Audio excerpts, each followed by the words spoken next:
Olá, meus queridos alunos.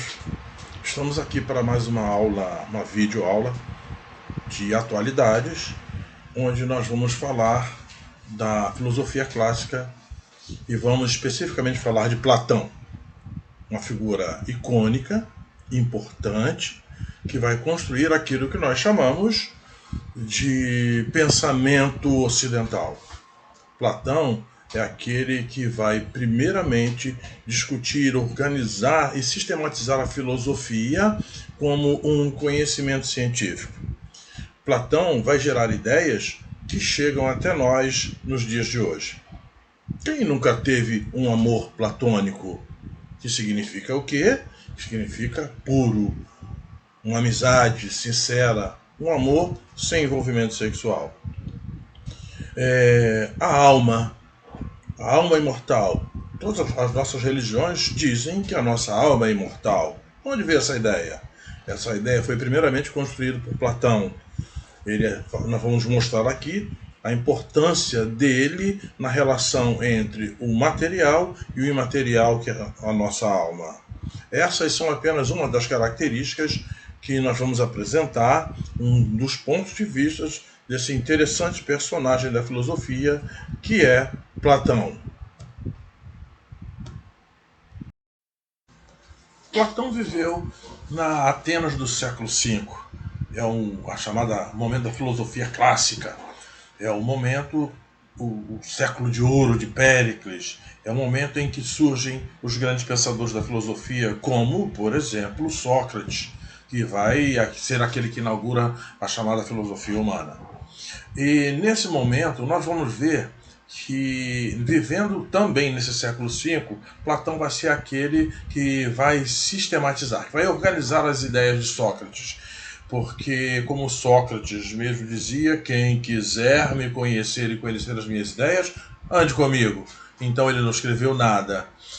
Vamos ver nesse momento a construção da mentalidade do mundo ocidental. A forma como nós pensamos, como nós estudamos, a forma como as nossas religiões se organizam, a forma como as nossas relações políticas, econômicas, sociais são criadas, são instituídas. O mais ilustre discípulo de Sócrates, Platão vai tomar para si a tarefa de perpetuar a obra do mestre. Ele começa a sua trajetória no momento em que Sócrates é condenado ao suicídio. Por quê? Porque divulga entre os jovens atenienses o esclarecimento. Divulga entre os jovens atenienses o conhecimento das coisas. E a Atenas não permite questionamento com relação à sua prática política. E aí haverá uma frase que será atribuída a Platão, que diz assim: para se adquirir inimigos, basta se posicionar a favor do conhecimento. E essa é uma verdade. Ainda hoje, as pessoas vão pensar que esclarecer os jovens, que passar informações corretas para os jovens, não deve ser para qualquer um. O mundo moderno, o mundo medieval, também vai ter Platão como referência em vários dos seus conceitos. A própria filosofia cristã vai ter preceitos, vai ter fundamentos criados por Platão. A filosofia moderna, o próprio iluminismo, vai resgatar bastante da filosofia platônica, e por isso Platão é essa figura tão importante. Ele vai ser, então, que a gente tem que ter em mente, o defensor das ideias de Sócrates, o esclarecimento, o debate sobre as informações, sobre as instituições. Por isso, essa figura de Platão, nesse momento do século V, que vai ser muito importante para a manutenção das ideias de Sócrates. Isso é muito importante. A partir do momento em que ele começa a organizar as suas ideias, ele consegue angariar muitos seguidores. E aí ele vai precisar dar um sentido para isso, ele vai precisar dar um formato para isso, uma forma dele repassar o conhecimento dele e do seu mestre Sócrates. Então ele vai fundar o que chamamos, no auge do período clássico, chamamos de academia.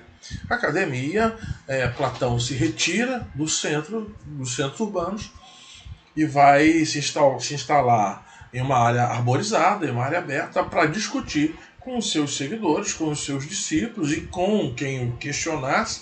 Ele não tinha nenhum problema com o questionamento. Ele vai discutir os seus conhecimentos, as suas ideias. E aí é muito interessante que registra-se que na entrada da academia estava escrito assim: não admitimos ignorantes em geometria. Por quê? Por que a geometria? Porque Platão vai sofrer, o pensamento de Platão vai sofrer uma influência muito grande da matemática de Pitágoras. Por isso, a influência do pensamento pitagórico na filosofia de Platão.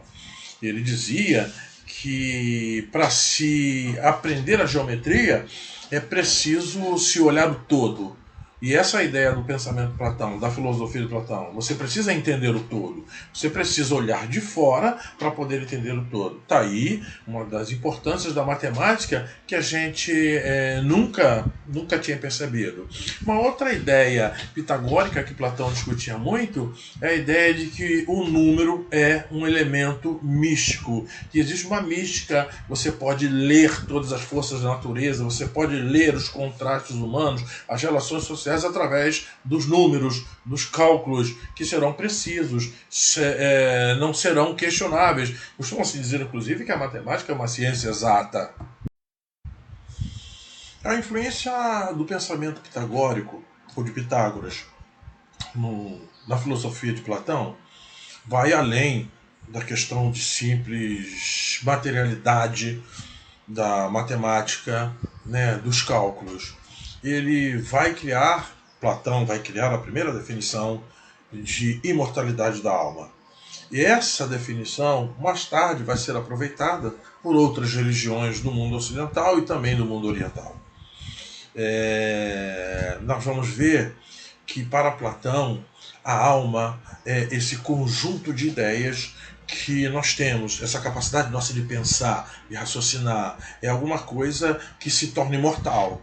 Nós estamos discutindo hoje Platão, e são ideias, são pensamentos que ele criou no século V a.C. Isso é a maior prova da imortalidade. As nossas ideias serão, daqui a 100 anos, também discutidas por outros, a nossa forma de pensar.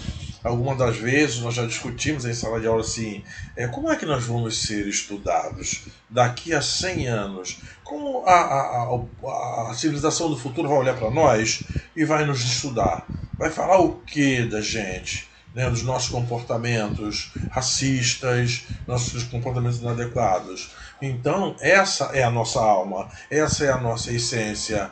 Então, para Platão, atenta para esse detalhe, que isso é importante, até como uma questão que possa aparecer no Enem, a nossa alma é o nosso conjunto de ideias. Para Platão, a nossa alma é essa capacidade de nós deixarmos para o futuro aquilo que nós construímos, que nós concatenamos, aquilo que nós nos tornamos.